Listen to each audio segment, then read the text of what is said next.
Olá, mulheres! Sejam bem-vindas. Vamos dar continuidade aos nossos devocionais. Hoje nós vamos falar sobre o terceiro cântico, na verdade sobre parte dele, tá? Nós estamos estudando o amor de Cristo e a igreja, o relacionamento de Cristo e a igreja na perspectiva e nas verdades no livro Cântico dos Cânticos. Tá bom? Se você ainda não viu os outros vídeos, eu te aconselho a ver. Eu vou deixar eles aqui na descrição desse vídeo. O PDF também com o estudo completo e todas as referências utilizadas.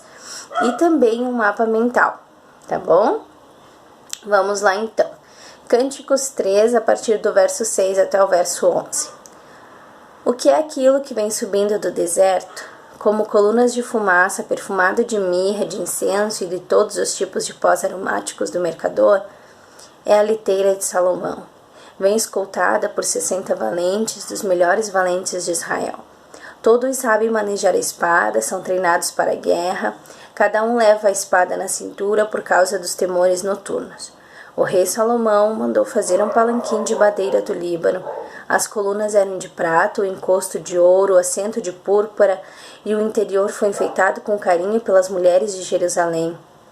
Saiam, ó filhas de Sião, e venham ver o rei Salomão com a coroa com que sua mãe o coroou no dia do seu casamento, no dia da alegria do seu coração. Há muitas verdades, há muito simbolismo, há muitos mistérios escondidos nessa pequena passagem, tá? E para que eu conseguisse entender, o Senhor vem me revelando muitas referências, muitas passagens ao longo de toda a Bíblia. E eu tive muita dificuldade de saber como é que eu ia passar isso, né? Eu não sei quem mais passa por isso, que às vezes para ti tu consegue entender, ok, entendi, mas e agora? Como que eu vou passar esse conhecimento, né? Então eu vou tentar passar da maneira mais simples possível, mas ainda assim, se você ficar com dúvida, você pode deixar aqui nos comentários, ou você pode chamar no grupo, né, no nosso grupo para você que é mulher, né, pode chamar no nosso grupo no privado e a gente conversa, tá? Não fiquem com dúvidas. E eu vou começar então o que é uma liteira, né? Explicando o que é a liteira. A liteira é uma cadeira, né, coberta, que era carregada por dois homens, um na frente e um atrás. Ela possuía dois cabos, né, para que fosse carregada. E é como se fosse um trono, né? Aqui tem muitas riquezas de detalhes de como Salomão fez esse trono, tá?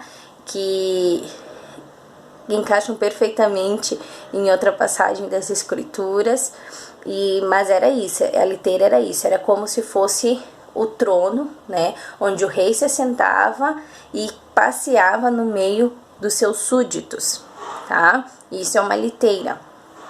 E aí o Senhor me levou até o livro de Êxodo, né, como funcionava no tempo de Moisés, e aí tem a referência da fumaça, as colunas de fumaça perfumada, de mirra e de incenso. Quando Deus mandou para Moisés que ele fizesse um tabernáculo, ele deu todas as especificações de como isso deveria ser feito, né? E existia uma liteira neste lugar. A Arca da Aliança é como se fosse a liteira de Salomão. Por quê? Porque era onde a presença do rei, a presença de Deus majestoso se manifestava no meio do povo. Mas não era o povo todo que tinha acesso. Na verdade, as únicas pessoas que tinham acesso eram Moisés e o sumo sacerdote, né? E aí, no meio da fumaça, que o Senhor manifestava a sua presença. E que fumaça era essa? Não era qualquer fumaça, era a fumaça queimada no incensário do altar do incenso, que também tinha suas especificações de construção muito parecidas, né, como uma liteira, com 2 cabos para ser puxado, com a melhor madeira, com revestimento de ouro. Fala inclusive, né, em algumas passagens, depois quando da construção dos artefatos que foi feito, né, pelas mulheres de Jerusalém, como está escrito aqui. Faz referência também lá quando foi feito o tabernáculo do Senhor, que era onde o Senhor manifestava a sua presença. E esse incenso, né, tinha toda uma maneira correta de ser fabricado, com os melhores perfumes e as melhores especiarias, os melhores pós aromáticos, tudo como está descrito aqui no verso 6. E era ali que a presença do Senhor caminhava, né, andava no meio do povo. Esse altar do incenso era onde era feita a expiação pelos pecados do povo. A expiação servia que uma vez por ano o sumo sacerdote sacrificava um cordeiro, né, um animal, e o sangue desse animal sobre o altar do incenso fazia expiação, ou seja, o Senhor perdoava e purificava o povo através desse sacrifício. E esse altar do incenso ele ficava entre o véu e a arca.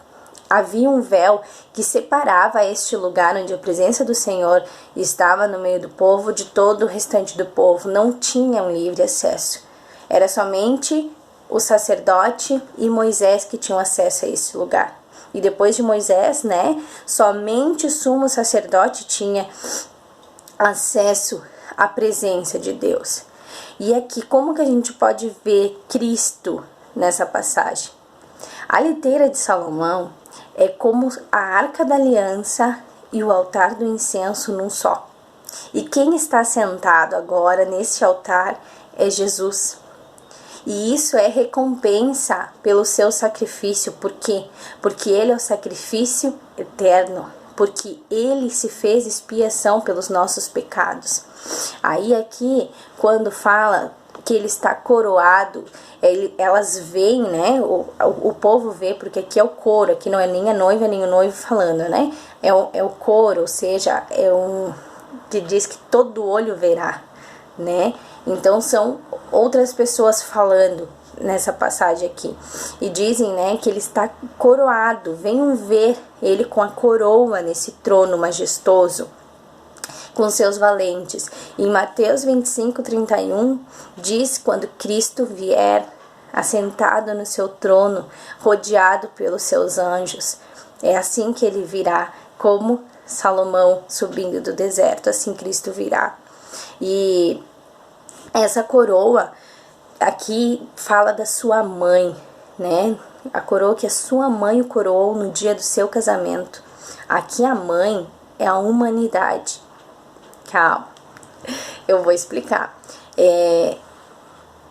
A Bíblia toda, né, tem Cristo e o Evangelho, a redenção, como centro. Né? Se nós procurarmos, olharmos, o Espírito Santo vai nos mostrar essas coisas. Em Gênesis 15, logo após a queda, temos a primeira pregação do Evangelho. Isso mesmo. Deus, Pai, prega para Satanás sobre a redenção. Prega o Evangelho. Ele diz que colocaria inimizade entre o descendente da mulher e Satanás, entre a descendente da mulher e a serpente, que é Satanás. E este lhe pisaria a cabeça e ela lhe feriria o calcanhar. E depois em Gênesis 3:20, na continuidade dessa palavra, Adão muda o nome da mulher, porque ela havia recebido o nome de mulher, porque havia sido formada do homem, né? Que do homem havia sido tirada.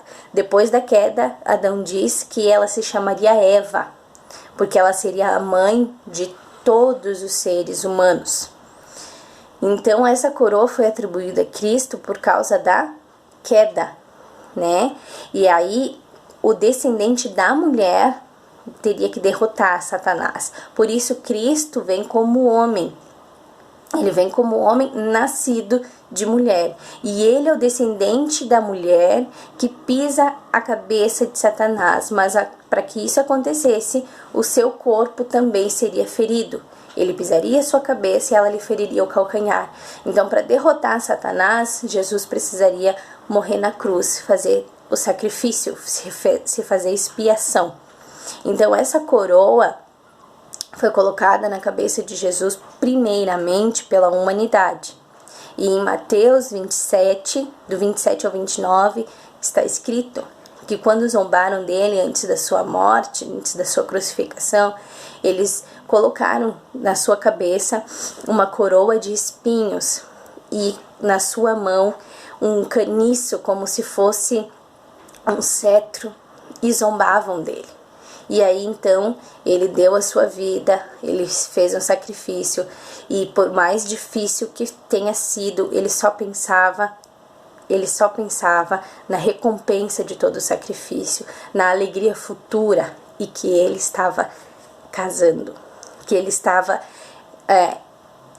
comprando para si com o seu sangue uma noiva, uma igreja. Através, do sacrifício de Jesus naquele dia, ele fez uma aliança com a sua noiva. Ele pagou um preço pela sua noiva. E em Apocalipse 14, então, depois disso, o Pai, Deus Pai o coroou. E diz em Apocalipse 14 que quando João, descreve as visões, ele diz que viu alguém como filho do homem, ou seja, Jesus, assentado no trono, com uma coroa de glória e uma foice na mão. Então, que agora ele vem para julgar, quando chegar o dia do Senhor, quando ele voltar, ele voltará majestoso, ele voltará poderoso, mas ele pagou um preço para isso. Ele pagou um preço, e é isso que quer dizer, que a sua mãe o coroou, quer dizer que a humanidade o coroou. E quando a humanidade, nesse dia que a humanidade o coroou, ele se fez o sacrifício de expiação, como era feito lá em Êxodo, sobre o altar do incenso. E nessa época aqui de Cantares também ainda existia um templo, que ainda funcionava dessa forma, ainda existia a Arca da Aliança, mas isso já era uma profecia, de como Cristo haveria de ser o sacrifício e de como ele se assentaria nesse trono. Não existiria mais a Arca da Aliança, não existiria mais véu, não existiria mais nada disso, e não existe. Porque a Bíblia diz que quando Jesus disse está consumado e entregou seu espírito a Deus, quando ele morreu naquela cruz, o véu do templo se rasgou. O véu do templo deixou de existir e não precisa mais ser feito nenhum sacrifício sobre o altar do incenso, e a glória do Senhor não se manifesta mais sobre a Arca da Aliança. Do contrário, agora ele se fez Deus no meio do povo. O nome de Jesus seria Emanuel, Deus conosco. Ele mesmo veio e andou no meio do povo e salvou o seu povo, justificou o seu povo, a sua noiva, a sua amada, E ele se assenta hoje nesse trono. Ele se assenta no trono e ele voltará num trono como Deus Todo-Poderoso. Então, essa passagem nos faz ir e vir. Ela fala sobre o passado, ela fala lá de Gênesis e de Êxodo, ela traz a referência aqui em Cantares, ela fala nos Evangelhos, quando Jesus veio e morreu por nós e nos salvou, e quando ele tomou posse, do seu lugar de honra. E aí em Apocalipse fala quando ele voltar como Deus Todo-Poderoso, quando ele voltar, quando vê ele surgindo, com os seus anjos assentado nesse trono e coroado de glória.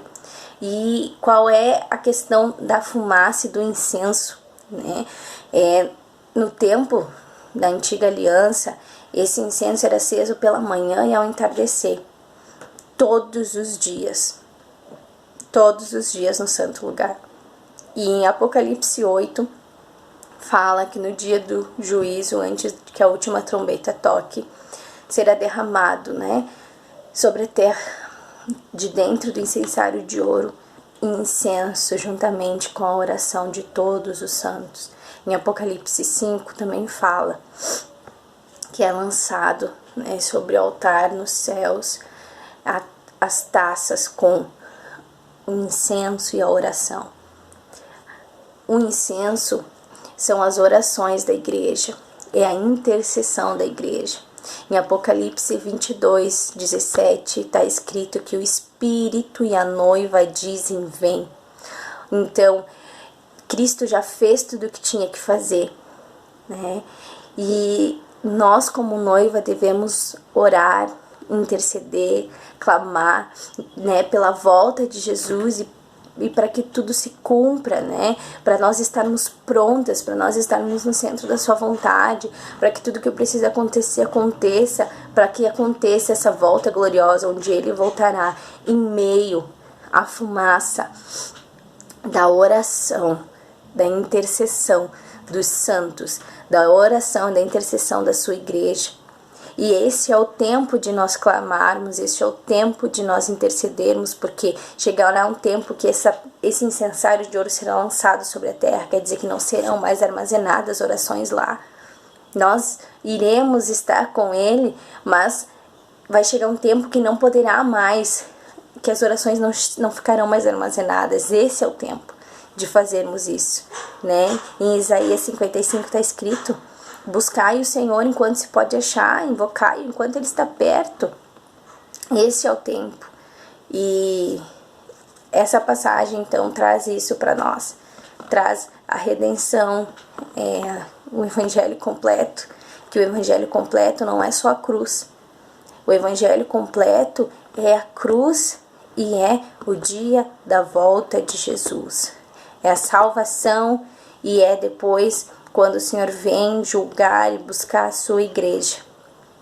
Que nós possamos estar prontas e como noivas que nós possamos estar desempenhando nosso papel na intercessão juntamente com todos os santos. Amém? Que você seja abençoado por essa palavra e até o nosso próximo devocional. Deus abençoe.